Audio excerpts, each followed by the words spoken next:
finally bought this small scale needed to measure the valve gear on the different model bikes. So I've measured the valves individually. This is an intake from a 2KR. I've measured each part that reciprocates: the valve spring retainer, the collets, and the actual valves.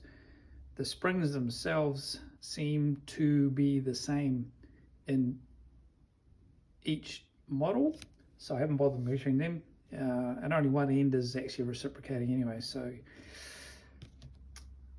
it would be difficult to measure just exactly what contributes to the reciprocating mass. Anyway, this is the numbers that I've got for the 2KRs.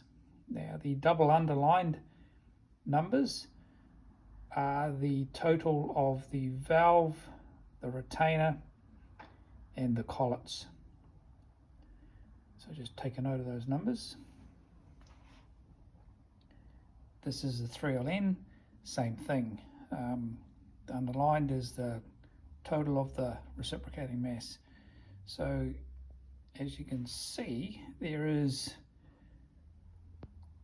a worthwhile reduction, particularly on the intake side. The exhaust is 1.2 grams, so I suppose that's worthwhile as well. The intake difference is 3.5 grams, so that's significant. Anyway, thought that might be useful. Just worthwhile taking note if you're swapping cams. I'm not sure of the difference between the later ones. They make more horsepower. Putting the later ones into an earlier model with the heavier valves, but the same valve springs, you could be asking for some serious problems with valve float and, of course, dropped valves.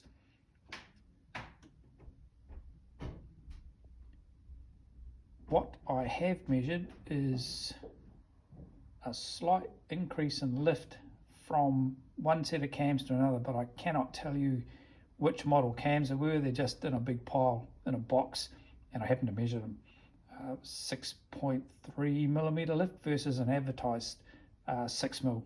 Anyway, that's all.